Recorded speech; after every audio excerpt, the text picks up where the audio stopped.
ज्यादातर लोग गुस्सा करते हैं। गुस्सा आना एक आम बात है, पर जब वह हद से ज्यादा आए तो उससे कुछ नुकसान भी हो सकते हैं। हमें इन बातों पर ध्यान देना चाहिए कि गुस्सा कम कैसे करें। आज मैं आपको यह कहानी बताऊंगा और गुस्सा क्यों आता है उसके बारे में भी बताऊंगा। थोड़ा गुस्सा करना एक स्वाभाविक सी बात है, लेकिन जब गुस्सा बार बार आने लगे और हर एक छोटी चीज पर आने लगे तो एक समस्या बन जाती है। ऐसा नहीं है कि गुस्सा करना एक बुरी आदत है। कई बार लोग प्यार से चीजें नहीं समझते तो उन्हें समझाने के लिए गुस्सा करना पड़ता है। हम देखते हैं कि स्कूल में बच्चों को प्यार से होमवर्क देने पर भी वो होमवर्क करके नहीं लाते हैं। बाद में उसे गुस्से से कहना पड़ता है, फिर जाकर वो होमवर्क करते हैं। ऐसा ही हमें हमारी जिंदगी होता है।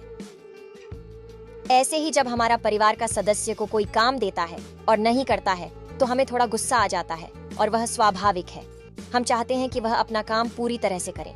ज्यादा गुस्सा आना एक ऐसी समस्या है जो इंसान को शैतान बना सकती है।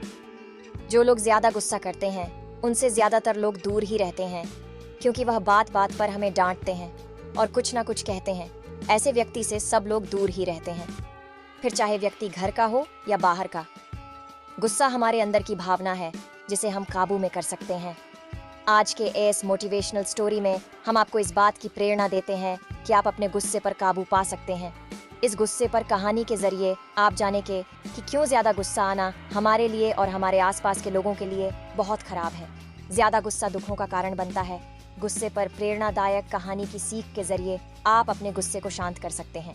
इस हिंदी स्टोरी ऑन एंकर को जरूर पढ़ें।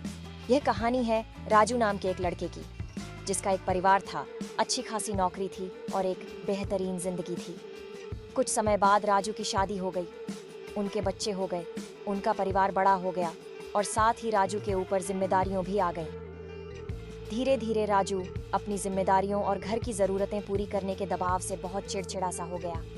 समय के साथ साथ राजू का चिचोरापन गुस्से में बदल गया।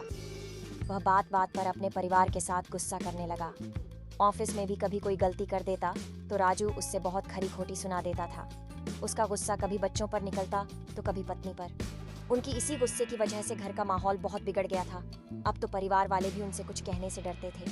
उन्हें डर लगता था कि क्या पता कब किस बात पर उससे गुस्सा आ जाए, और यह सोचकर उन्हें सबसे बातें करना भी कम कर दिया।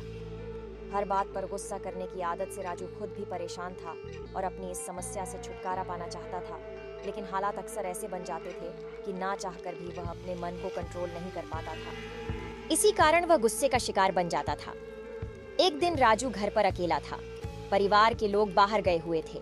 दिन के समय दरवाजे की घंटी बजी और राजू ने दरवाजा खोला तो देखा सामने एक साधु खड़ा है। बिना कुछ सोचे समझे राजू गुस्से में बोला, मेरे पास तुम्हें देने को कुछ नहीं है, यहाँ से निकल जाओ। राजू की बात सुनकर वह भिक्षुक शांत रहे और बोले, भाई, बिना वजह के इतना गुस्सा? मैं यहाँ कुछ मांगने के लिए नहीं आया हूँ, मैं यहाँ पता पूछना था इसलिए आया हूँ। उस भिक्षुक ने कहा कि मुझे नहीं लगता कि आप मुझे कुछ बता पाओगे, आप बिना कारण के मेरे ऊपर चिल्लाने लगे।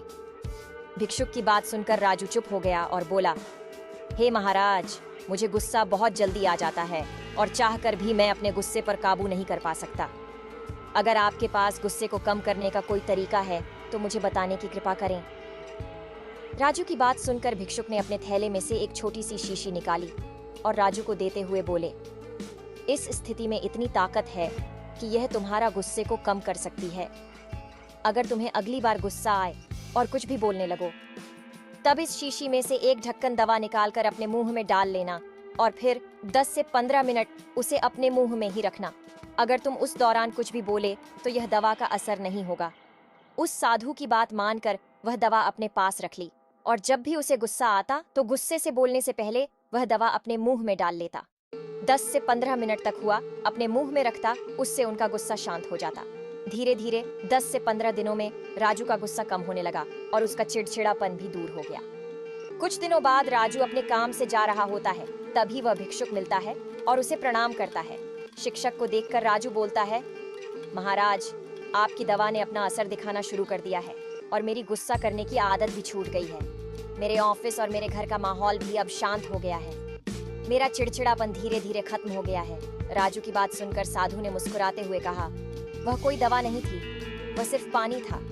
गुस्से का कोई इलाज नहीं है, केवल शांत मन ही उसका परम इलाज है। गुस्से का इलाज हम किसी दवा से नहीं कर सकते। उसका इलाज केवल और केवल शांत रहकर ही किया जा सकता है। और यही तुम्हारे साथ हुआ। गुस्से का इलाज सिर्फ शांत मन है। दोस्तों, इस कहानी से हमें गुस्से को कैसे काबू करा जाए, ये सीखने को मिलता है। ज्यादा गुस्सा आना या बात बात पर गुस्सा करना हमारे लिए बहुत नुकसानदायक होता है।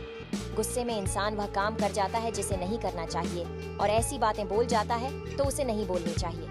अगर आपको भी लगता है कि कई बार छोटी छोटी चीजों को लेकर ज्यादा गुस्सा करते हैं, तो खुद को शांत करना सीखें, अपने मन को कंट्रोल करें, दूसरों की छोटी छोटी गलती को नजरअंदाज करना सीखें। घर, परिवार और ऑफिस में कभी कभी ऐसी बातें हो जाती है जिसकी वजह से हमें गुस्सा आ जाता है। ऐसे में जब भी ऐसा हो तो सामने वाले को एकदम से जवाब देने के बजाय थोड़ा शांत हो जाए, बाद में उत्तर दें और चिकने चिल्लाने के बजाय शांत मन से उस बात को समझने की कोशिश करें और फिर दूसरों को समझाएं। अगर आप गुस्से में कुछ भी बोलेंगे तो वो कोई काम का नहीं है। इसलिए सबसे पहले खुद को शांत करें और बाद में निर्णय लें।